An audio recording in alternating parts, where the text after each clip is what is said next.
The cargo ship Luminous Dawn floated in the dark space of Theta Sector. Inside the ship, Captain Velrus was having the worst day of his life. His ship was broken, the air was running out, and his crew was dying slowly. The attack had come without warning. 3 Krell pirate ships had appeared from nowhere and opened fire on his peaceful trading vessel. Velrus had 12 crew members under his command. All of them were Zinthari, a species known across the galaxy for their trading skills and peaceful nature. They were not fighters. They had no weapons strong enough to fight back against the Krell raiders. The pirates had damaged the ship's main systems and left them to die, while they argued about who would claim the salvage rights.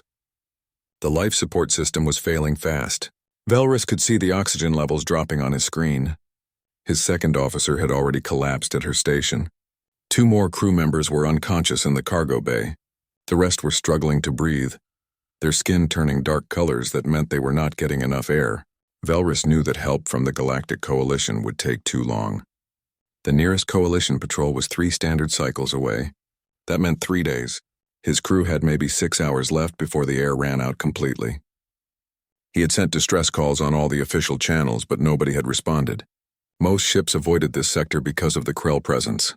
In desperation, Velrus did something he had never done before. He activated the old emergency beacon that broadcast on every frequency imaginable, including the ones used by the newer species in the galaxy. His hand shook as he pressed the button. The message went out into the void, calling for anyone who could help. The message was simple and direct.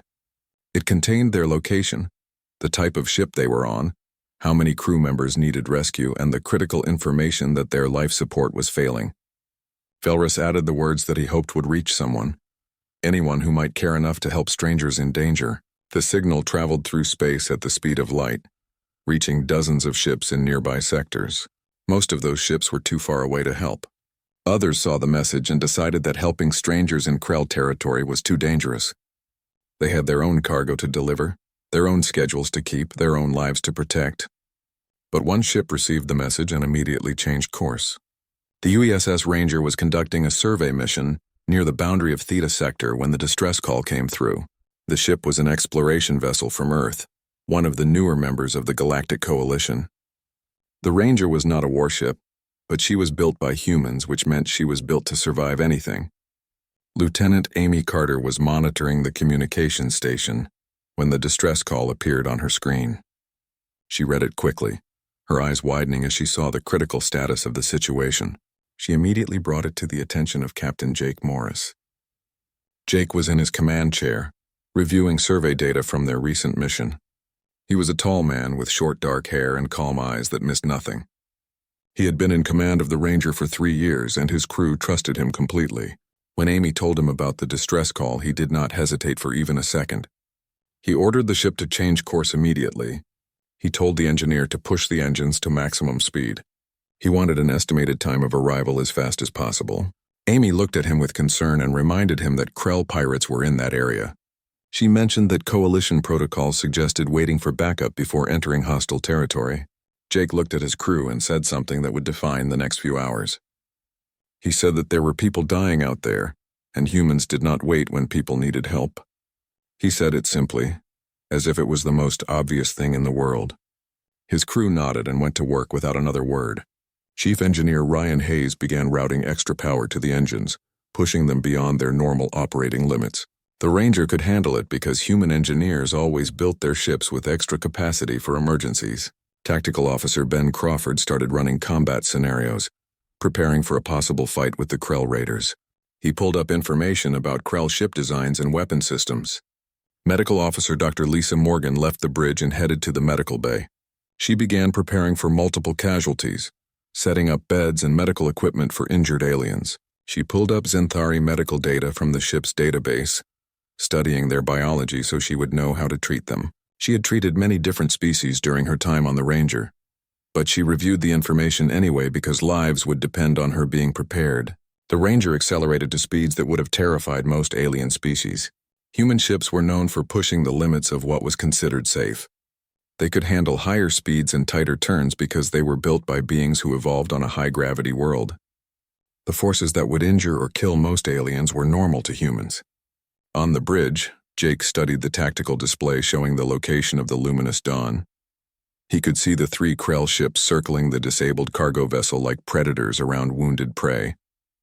He began forming a plan in his mind. The plan was risky, but all the best plans were. Amy watched the countdown timer on her screen, calculating how long it would take them to reach the dawn. Every minute felt like an hour.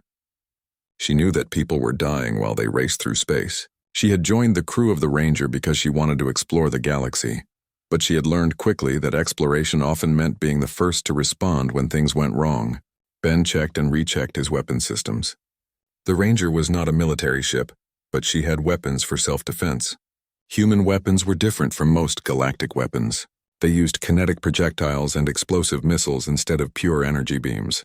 Other species thought human weapons were primitive, but they were very effective in combat. Ryan pushed the engines harder, monitoring every system to make sure nothing would fail at the critical moment. He loved the Ranger like she was alive, and he knew every sound she made. He could tell from the vibration in the deck plates that she was running at 110% capacity, but she could handle it. She was a human ship built tough and built to last. The Ranger crossed the distance to Theta Sector faster than any Coalition ship could have managed. Inside the cargo ship Luminous Dawn, Captain Velrus watched his sensors with fading hope. Then something appeared on the edge of his scanner range, moving impossibly fast. When he saw the identification signal, he felt both hope and fear. The responding ship was from Earth. The rescuers were humans. Everyone in the galaxy had heard stories about humans. They were the Deathworlders, the beings from an impossible planet. Velrus stared at his sensor screen with disbelief. The ship approaching them was traveling at speeds that should have been impossible. The gravitational forces at those velocities would crush most living beings. Yet this human ship moved through space as if the laws of physics were merely suggestions. His sensor operator wheezed beside him, struggling to breathe in the thinning atmosphere, but still managed to report what he was seeing. The data made no sense according to everything Velrus knew about space travel. The human ship was not just fast, it was insanely fast. It was moving at speeds that would tear apart most vessels from the stress alone. Yet the sensors showed the ship was intact and still accelerating. Velrus had heard stories about human ships, but seeing it with his own eyes was different. Then the identification marker appeared on his screen, and Velrus felt his heart skip several beats. United Earth Exploration Ship. The letters seemed to glow on his display. Humans were coming to help them. Humans. The Deathworlders from the planet that should not have produced intelligent life. Velrus had never met a human in person, but everyone in the galaxy knew about them. Earth had been discovered by a coalition survey team 15 cycles ago, and the debate about admitting humans to galactic society had been fierce. The planet Earth was classified as a Class 12 death world, one of the most dangerous categories possible. Earth had gravity that was nearly twice what most species considered normal. The weather on Earth included massive storms that could destroy cities. The planet had survived multiple mass extinction events, including asteroid impacts that would have sterilized most worlds. The native life was aggressive and competitive. Everything on Earth seemed designed to kill everything else. Yet humans had not just survived on this nightmare world. They had thrived. They had built civilizations, developed technology, and reached for the stars. When the Coalition first made contact, they found a species that considered their deadly planet to be beautiful and worth protecting. Humans actually loved their death world. The stories about humans were almost unbelievable. They consumed chemicals for pleasure that would poison most species. They called it coffee and alcohol. They engaged in activities for fun that would hospitalize others. They called it sports and exercise. They deliberately exposed themselves to their planet's deadly sun to change their skin color. They called it tanning. Human history was filled with wars and conflicts that made even the most aggressive species uncomfortable. They had nearly destroyed themselves multiple times with their own weapons.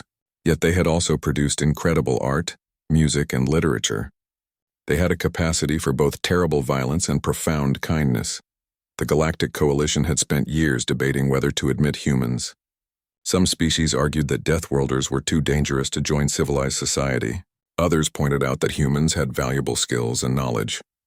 The debate had gone on for cycles until finally, a compromise was reached. Humans would be admitted on probationary status, That was 10 cycles ago, and since then humans had been making a reputation for themselves. They took jobs that other species considered too dangerous. They explored regions of space that were deemed too risky. They helped with disasters and emergencies that others avoided. And they had one rule that everyone learned quickly about humans. They always answered distress calls. Always. No matter how dangerous, no matter how far away, no matter what the risk was to themselves. If someone sent out a call for help, humans would respond. It was not a law or a regulation. It was simply who they were. Velrus had heard about the Talaxian colony ship that had been caught in a gravitational anomaly near a black hole. Coalition ships had declared it too dangerous to attempt a rescue. The colony ship was going to be pulled into the black hole, killing everyone aboard. Then a human ship had arrived and pulled off a rescue that defied all logic and reason. They had saved every single colonist.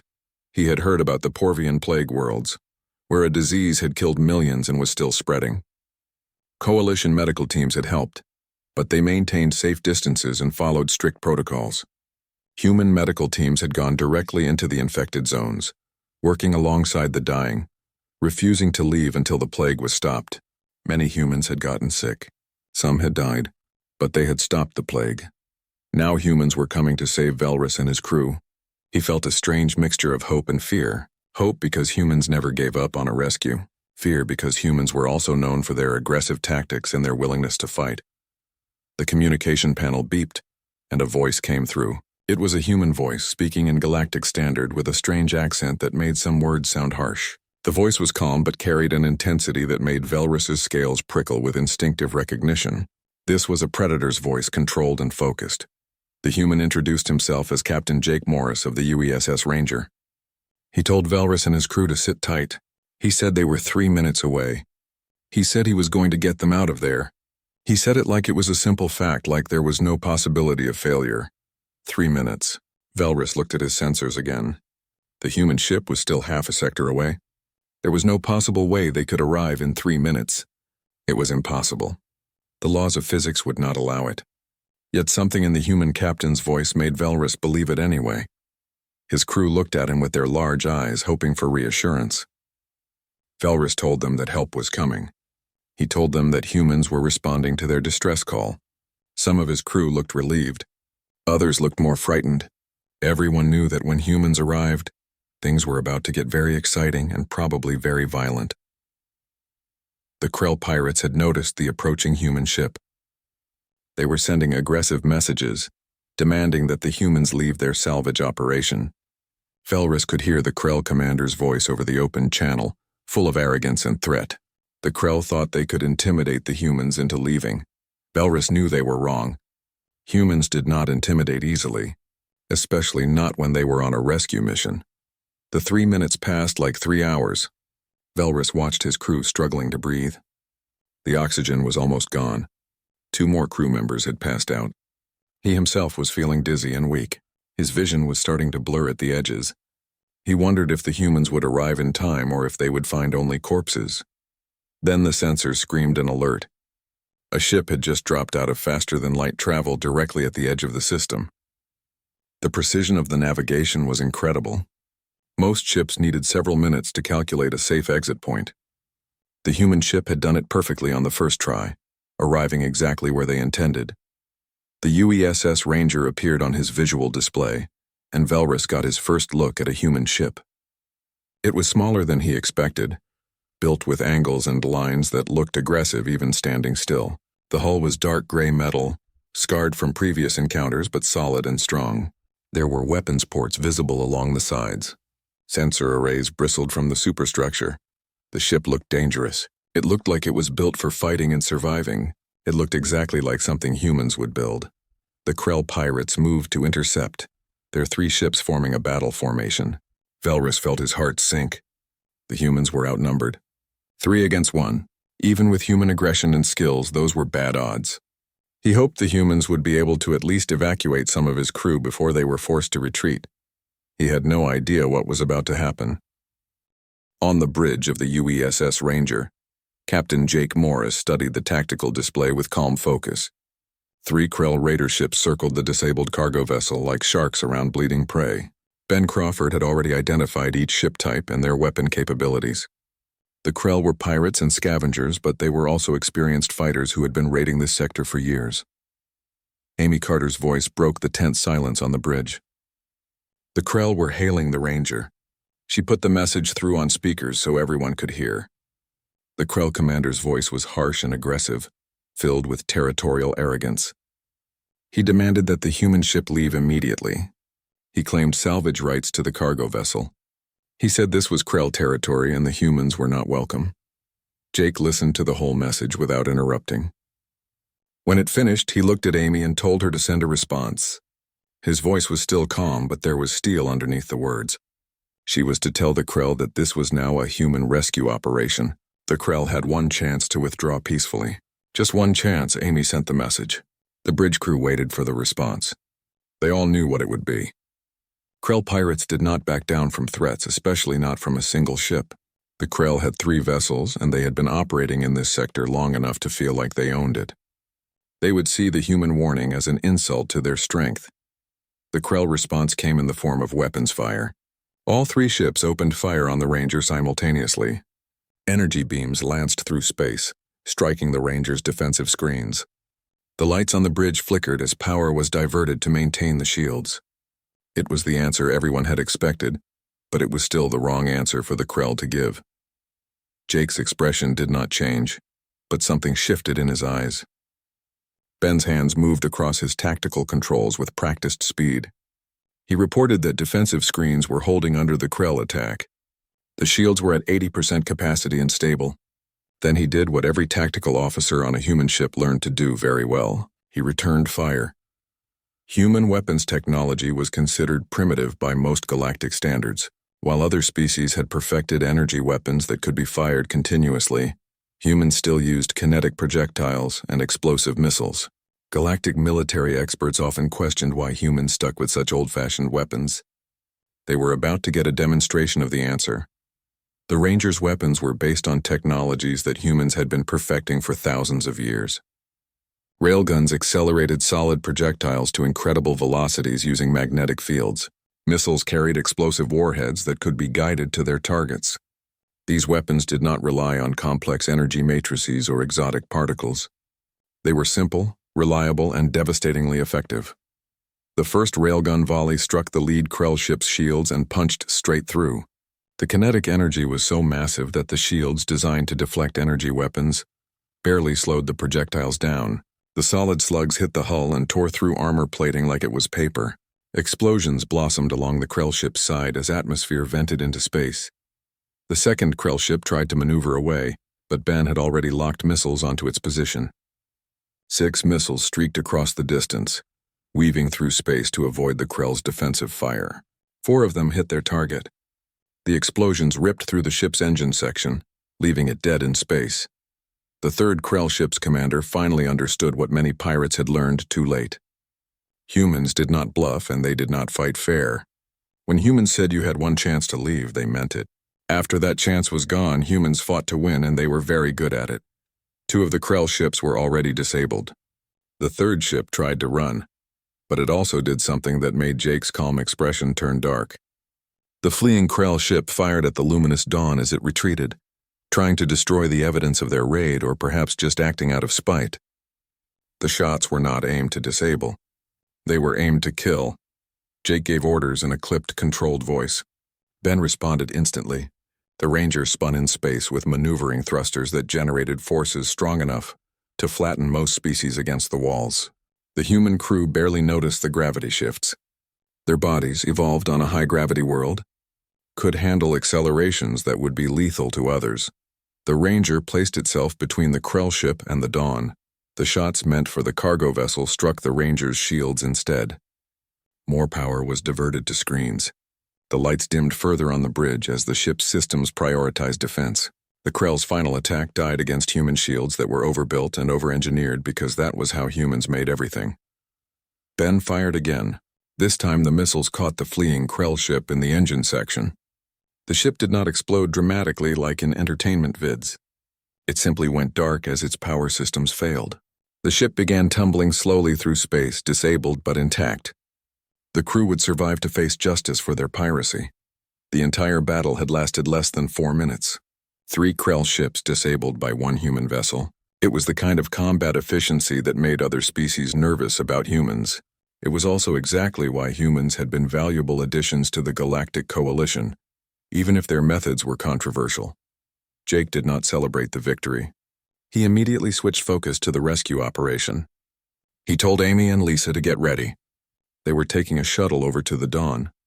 Ryan would stay on the bridge with Ben in command while the captain was away. If the Krell somehow managed to get their ships running again, Ben knew what to do. Ben acknowledged the orders and settled into the command chair. He watched as Jake, Amy, and Lisa left the bridge. Then he turned his attention to monitoring the disabled Krell ships and watching the sensors for any other vessels that might be approaching. The battle was over, but the mission was not complete until every member of the Dawn's crew was safe. In the shuttle bay, Jake, Amy, and Lisa put on pressure suits and boarded a small shuttlecraft. The suits were lightweight by human standards, designed for emergency operations rather than extended spacewalks. Most species would consider them dangerously inadequate for space operations, offering barely enough protection to survive in vacuum. The shuttle detached from the Ranger and crossed the distance to the luminous Dawn.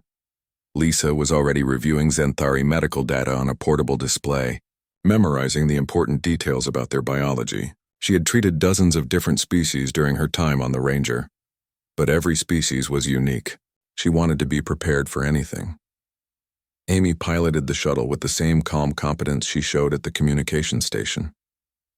The small craft accelerated and decelerated with forces that would have been uncomfortable for most species.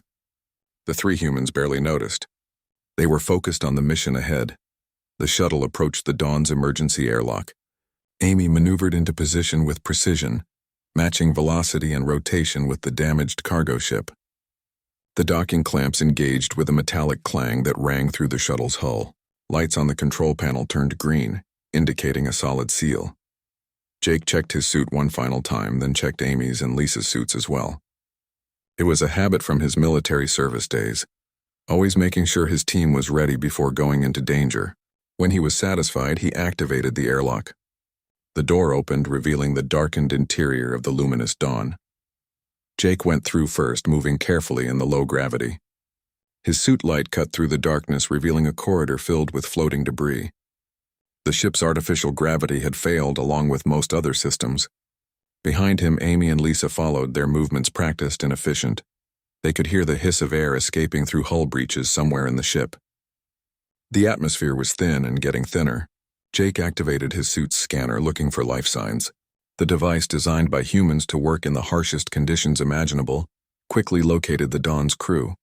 Most of them were on the bridge. 2 were in the cargo bay. All of them were in critical condition from oxygen deprivation. Jake split his team up, sending Amy to the cargo bay while he and Lisa headed for the bridge. They moved quickly but carefully through the damaged ship. Time was running out for the crew of the luminous Dawn. Jake and Lisa reached the bridge of the luminous Dawn and immediately saw the extent of the crisis. 10 Xanthari crew members were scattered around the bridge in various states of consciousness. Some were still at their stations, slumped over controls. Others had collapsed on the floor. Their skin had turned dark colors that indicated severe oxygen deprivation. The air was so thin that Jake's suit sensors showed it was barely enough to sustain life. Captain Velrus was still conscious. Barely. He was clutching the edge of his command station, his 3-fingered hands trembling with the effort. When he saw the humans enter, his large eyes focused on them with desperate hope. He tried to speak but did not have enough air in his lungs to form words. Lisa moved immediately to the nearest crew member, pulling medical equipment from her pack. She had a portable scanner that quickly assessed the Xanthari's condition. Oxygen deprivation was the primary problem, but there were also signs of organ stress from the prolonged hypoxia. She pulled out emergency oxygen masks designed for multiple species and began placing them on the crew. Members, Jake went to Velrus first because he was the captain and might be able to provide critical information. He helped Velrus sit down properly and placed an oxygen mask over his face. The Xanthari breathed deeply, color slowly returning to his skin. Jake asked simple questions while Velrus recovered. Were there any other crew members elsewhere on the ship? Were there any immediate dangers they needed to know about? Velrus managed to answer between breaths. 2 crew in the cargo bay. Hull breaches in 3 sections, but none immediately life-threatening. Main reactor was in safe shutdown mode. The ship was not in danger of exploding, just running out of air. Jake nodded and relayed the information to Amy over the communication link. Amy's voice came back immediately. She had reached the cargo bay and found the 2 crew members there. Both were unconscious but alive. She was administering oxygen and would begin moving them to the shuttle as soon as they were stable enough to transport. Lisa worked with focused intensity that Jake had seen many times before. She moved from crew member to crew member, assessing each one and providing immediate treatment. Her hands were quick but gentle, her voice calm and reassuring even though most of the Zenthari probably could not understand her words. The tone was what mattered, the sound of someone who knew what they were doing and refused to panic. One of the Zenthari crew members had stopped breathing. Lisa found him collapsed behind a console, his skin almost black from lack of oxygen. She checked for a pulse and found one, weak but present. His heart was still beating, but his lungs had stopped working. She immediately began artificial respiration, adjusting her technique for Zenthari physiology. Zenthari lungs were different from human lungs, with multiple chambers that processed air in stages. Lisa had studied the anatomy on the shuttle ride over, and now she put that knowledge to use. She used a manual ventilation device, carefully pumping oxygen into the Zenthari's lungs at the right pressure and rhythm. Too much pressure would damage the delicate lung tissue. Too little would not provide enough oxygen. Jake watched Lisa work while he helped stabilize the other crew members. This was what humans did best, he thought. They adapted. They learned. They refused to give up.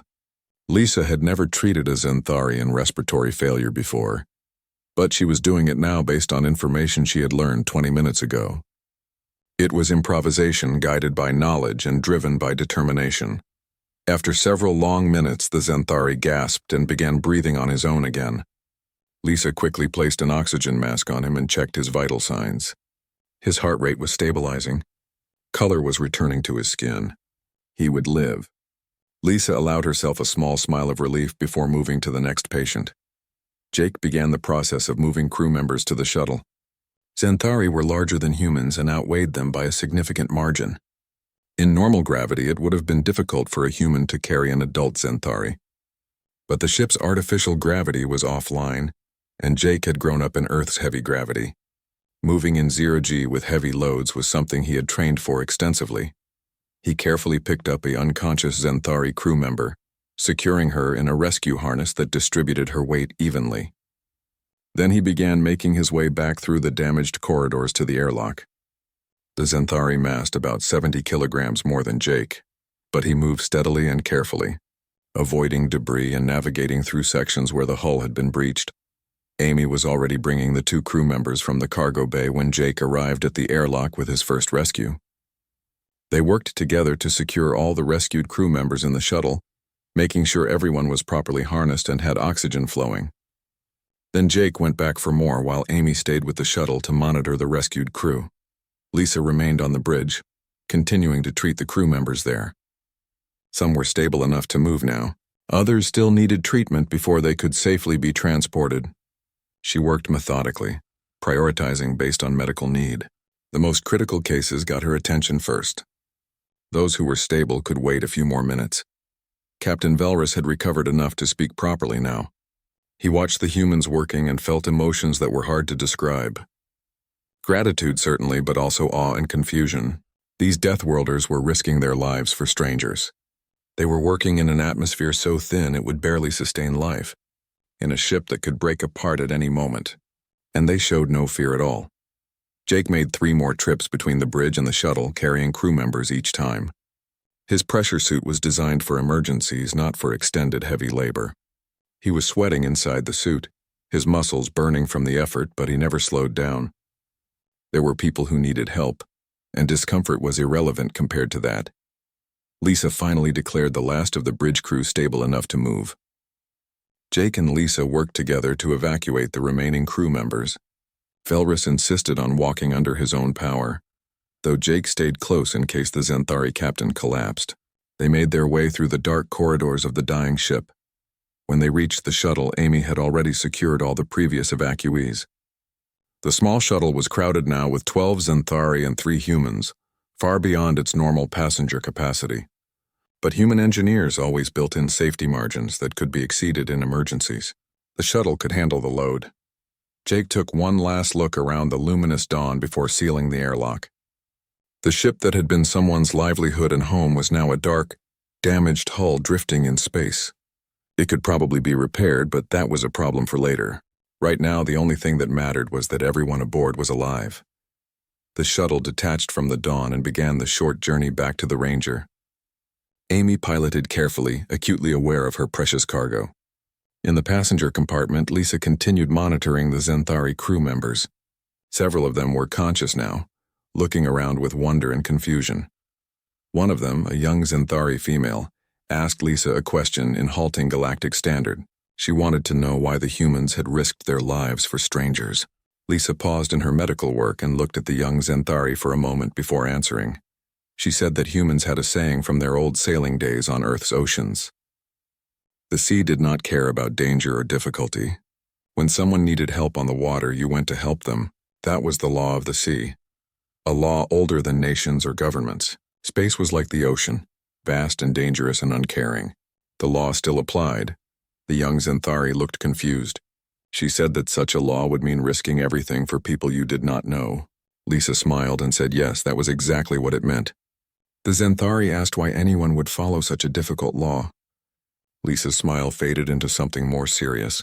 She said because someday you might be the one who needs help. You would want someone to come for you. The shuttle docked with the Ranger. The bay doors opened and medical teams were waiting. Ryan had organized the crew to help bring the Xanthari aboard and get them to the medical bay. The ship, designed to carry a crew of 30 humans, was suddenly crowded with 12 additional alien passengers. Nobody complained. Crew members gave up their quarters without being asked. The galley began preparing food suitable for Xanthari digestion.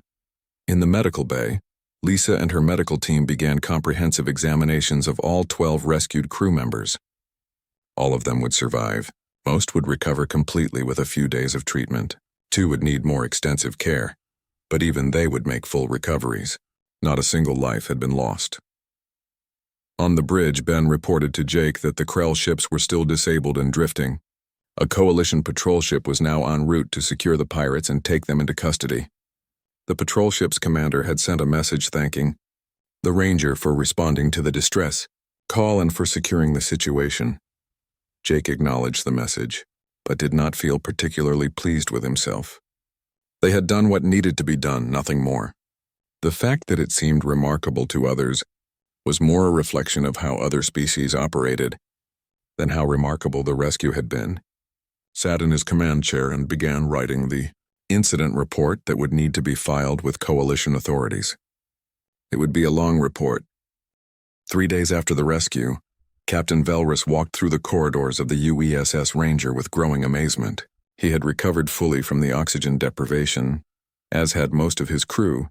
2 crew members were still in the medical bay under Lisa's care, but even they were improving rapidly. Everyone would survive, and that was entirely because of the humans. The Ranger was unlike any ship Velrus had ever been on. Everything about it reflected the nature of the species that built it. The corridors were narrower than on most ships, sized for human proportions. The gravity was set higher than standard, comfortable for humans but noticeably heavy for Velrus. The air had more oxygen than most species preferred, but humans needed it because of their high-energy metabolism. Everything on the ship was built solid and practical. There was no decoration for decoration's sake, no artistic flourishes or aesthetic choices that did not serve a function. The walls were reinforced metal. The doors were thick and sealed properly. The lighting was bright and even. It was a ship designed by engineers who assumed everything would break eventually and planned for it. But what struck Velrus most was the crew. He had been observing them for 3 days now, and he was starting to understand why humans had such a strange reputation in the galaxy. They were contradictions that somehow made sense when you saw them in action. The crew worked long hours without complaint. They shared their quarters and their food with the rescued Xanthari without resentment. They were friendly and helpful, always ready to assist with anything needed. Yet Velrus had also seen the weapons they carried, the combat drills they practiced. and the readiness with which they had fought the Krell. They were warriors and caregivers at the same time. Jake had invited Velrus to the bridge today. The Ranger was approaching Unity Station, one of the major coalition hubs in this sector. The Xanthari crew would be transferred to a proper passenger ship there for transport back to their homeworld. The Luminous Dawn would be towed to a repair facility. Everything was being arranged, and Jake wanted to brief Velrus on the details. When Velrus entered the bridge, he saw the human crew at their stations. Amy was monitoring communications. Ben was at tactical, even though there was no threat present. Ryan's voice came through from engineering, reporting on various systems. Lisa was at a science station, analyzing something on her screen. Everyone was focused and professional. Jake stood from his command chair when Velrus entered and offered him a seat. The human captain looked tired, Velrus thought. Humans did not show fatigue the same way Xanthari did, but there were signs if you knew what to look for. Dark circles under the eyes, slightly slower movements, a certain weariness in the voice. They discussed the arrangements for the transfer at Unity Station. The Xanthari government had sent official thanks and was arranging transport. The cargo from the Luminous Dawn had been secured and would be delivered once the ship was repaired. Insurance matters were being handled. Everything was proceeding smoothly. Then Velrus asked the question that had been bothering him since the rescue. He asked Jake why the humans had responded so quickly and so decisively. Why had they risked their ship and their lives for strangers? Why had they fought 3 enemy ships alone? Why did humans always answer distress calls? Jake was quiet for a moment, thinking about how to answer. Then he told Velrus a story about Earth. He explained that Earth was a difficult world, beautiful but harsh. Humans had evolved in an environment that was constantly trying to kill them. Predators, diseases, natural disasters, climate changes. Everything was a threat. In that environment, humans had learned one critical lesson. Survival meant working together. No human could survive alone. They needed their tribe, their community, their family. When someone in the group was in danger, everyone helped. It was not a choice or a law. It was instinct, built into human nature over millions of years of evolution. When humans developed technology and went into space, they brought that instinct with them. Space was like ancient Earth, hostile and dangerous. The instinct that said you help your tribe expanded to include everyone. Any human in danger deserved help. Then it expanded again to include all intelligent beings. Anyone who called for help was part of the greater community of life. Velrus listened carefully. He said that most species would consider such an approach inefficient and dangerous. Responding to every distress call would put ships at risk unnecessarily. Jake nodded and said yes, it was risky. Humans had lost ships and crews while responding to calls for help. But the alternative was unacceptable. The alternative was to ignore someone calling for help. The alternative was to let people die when you could have saved them. The alternative was a universe where everyone was alone and no one could count on anyone else. Humans had decided long ago that they would rather take the risk than live in that kind of universe. Amy spoke up from her station. She said that Earth had old maritime traditions from before spaceflight. When ships sailed on Earth's oceans, there was a law of the sea. Any ship that heard a distress call was obligated to respond if they could. It did not matter if the ship in trouble was friend or enemy, rich or poor, human or alien. You responded because someday you might need help too. Ben added that in military service there was a saying, "No one gets left behind. You bring everyone home living or dead. You do not abandon your people." Humans extended that principle to all people, not just their own species. Lisa entered the bridge with a medical report for Jake. When she heard the conversation, she contributed her perspective. She said that in medicine, there was an oath that doctors took. First, do no harm. Second, treat everyone who needs treatment. You did not choose patients based on who could pay or who deserved help. You helped everyone because life was precious. Velrus felt his understanding of humans deepening. They were not just warriors from a death world. They were a species that had learned compassion in the harshest environment imaginable.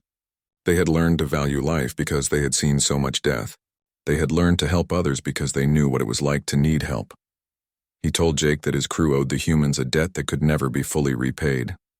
Jake immediately shook his head. He said there was no debt.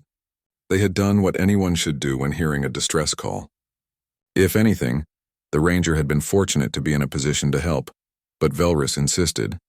He said he wanted to do something to show his gratitude. Jake thought for a moment and then made a simple request. He asked Velrus to tell the story of what happened. Tell other species about the rescue. Tell them that humans answered the distress call without hesitation. Tell them why humans did it.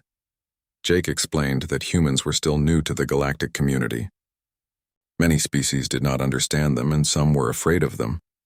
Stories like this one helped others understand what humans were really about. It showed that humans could be trusted, that their word meant something, that their reputation for answering distress calls was real. Velrus promised he would tell the story. He would tell everyone who would listen. He would make sure the galaxy knew what the Ranger and her crew had done. The ship arrived at Unity Station a few hours later. The transfer of the Zenthari crew went smoothly. Official representatives met with Velrus and his crew. Medical teams took over the care of the 2 crew members who still needed treatment. Everything was handled professionally and efficiently. But before leaving the Ranger, Velrus gathered his crew and they all went to the bridge one last time. They wanted to thank the humans properly. In Zenthari culture, there were formal words for expressing deep gratitude, phrases that were used when someone saved your life. Velrus spoke the traditional phrases in his own language first, then translated them into Galactic Standard. He thanked Jake and his crew for their courage, their skill, and their compassion. He said that the Zenthari people would remember this day, and would remember the humans who refused to let strangers die. His crew repeated the thanks, each in their own way. The young Zenthari female who had spoken with Lisa in the shuttle gave the human doctor a small gift, a crystal pendant that was traditional among her people. She said it was supposed to bring protection and good fortune. Lisa accepted it with genuine pleasure and promised to treasure it. When the Zenthari left the ship, the human crew returned to their normal duties. There were reports to file, systems to check, supplies to restock. The rescue was over.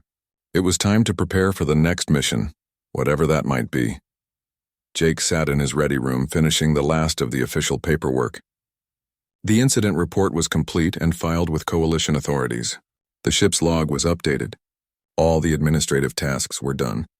He sat back in his chair and allowed himself a moment of satisfaction. 12 lives saved. 1 ship full of pirates captured. 0 casualties on either the Ranger or the Dawn. It had been a good few days. Now it was time to get back to their primary mission of exploration and survey work. But Jake knew that somewhere out there in the vast galaxy, someone else would eventually need help. Someone would send out a distress call, hoping that someone would hear and care enough to respond. And when that happened, ships like the Ranger would change course and maximum speed toward the emergency, because that was what humans did. It was who they were. 3 weeks after the rescue, Captain Velrus stood before the Galactic Coalition Assembly on Unity Prime Station.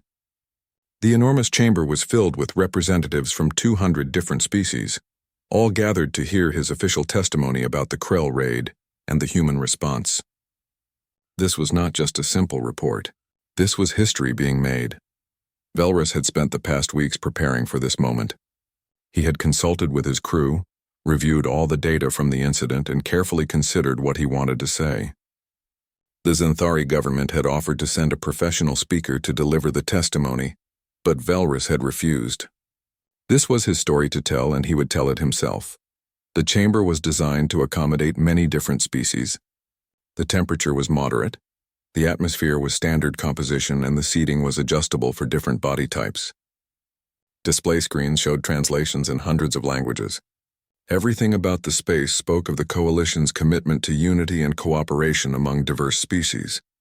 But Velrus knew that the Coalition also had its problems. There were old prejudices and fears. There were species that did not trust each other. There were debates about which species deserved full membership and which should remain on probationary status. And at the center of one of the biggest debates were the humans. Humanity had been admitted to the Coalition 10 cycles ago on probationary status. That meant they had limited voting rights and were subject to additional oversight. Some species argued that this was appropriate for such a young and aggressive species. Others argued that humans had proven themselves and deserved full membership. The debate had been ongoing for years. Velrus stepped up to the speaker's platform. The chamber grew quiet. Every representative was watching him, waiting to hear what he had to say. He took a moment to steady himself, then began speaking. He introduced himself and his crew. He explained that they were peaceful traders who had been attacked by Krell pirates while traveling through Theta Sector.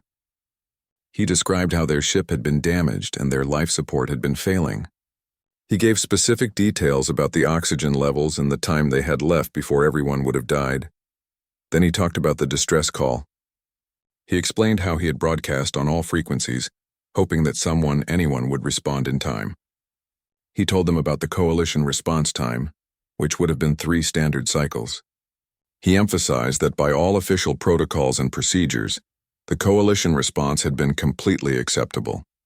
No one had done anything wrong, but his crew had only 6 hours to live.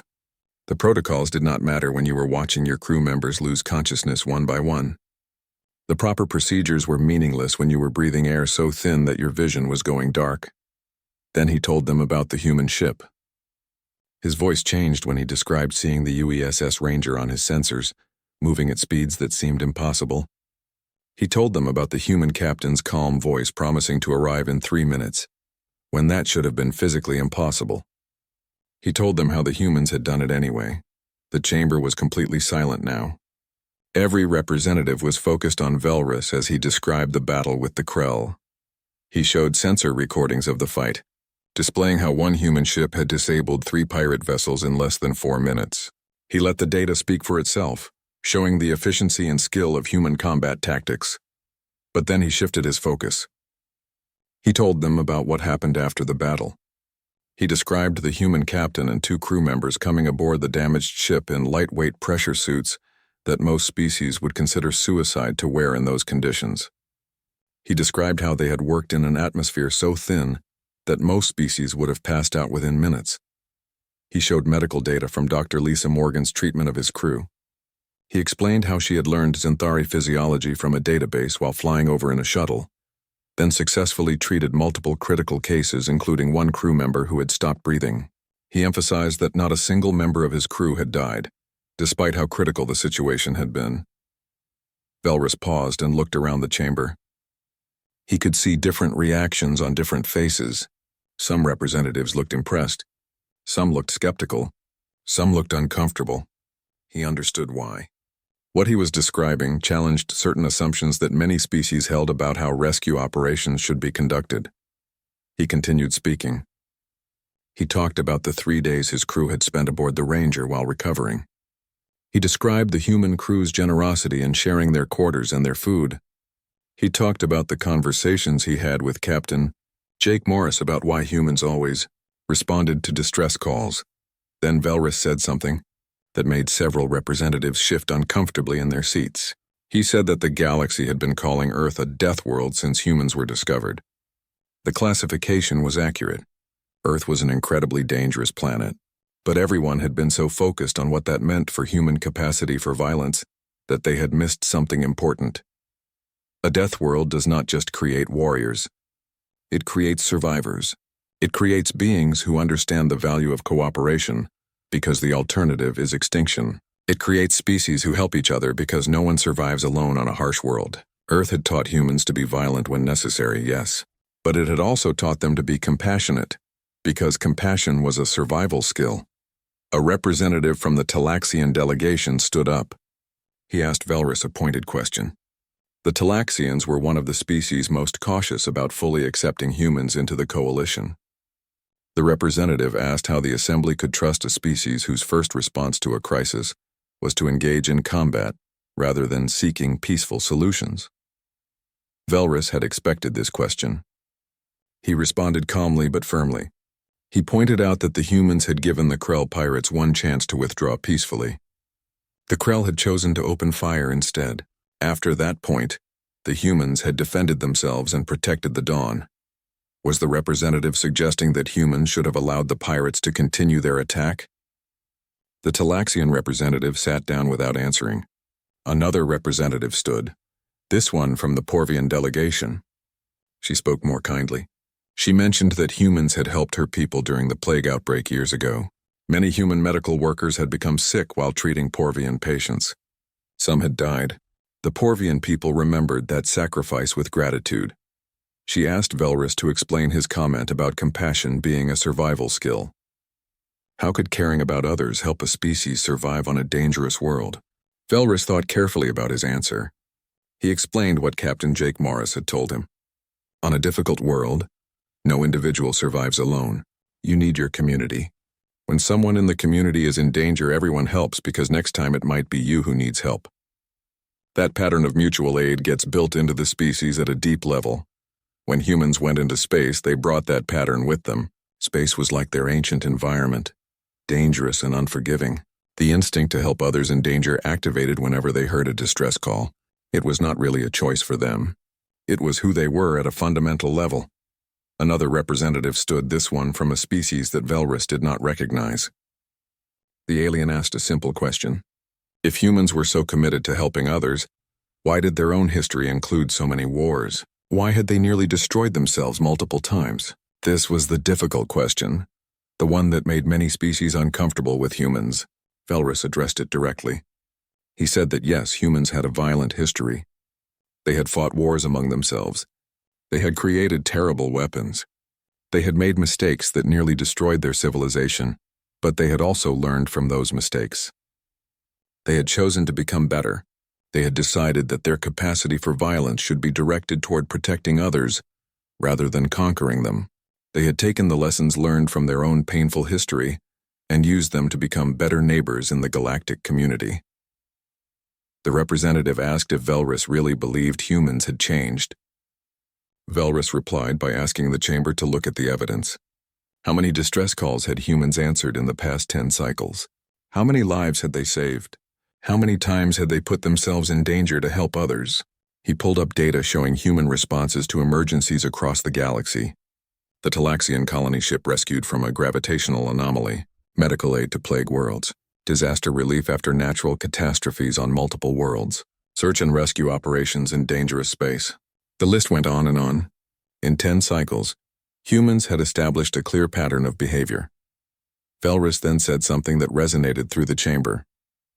He said that the Assembly could choose to see humans as dangerous Deathworlders who should be kept at arm's length. Or they could choose to see humans as the people you wanted to hear your distress call when everything had gone wrong. Both views were based on true facts about humans. The choice of which view to emphasize said more about the Assembly than it did about humans. The chamber erupted in discussion. Representatives were talking among themselves, debating what Velrus had said. The speaker called for order and then called for a vote on the matter at hand. The question was,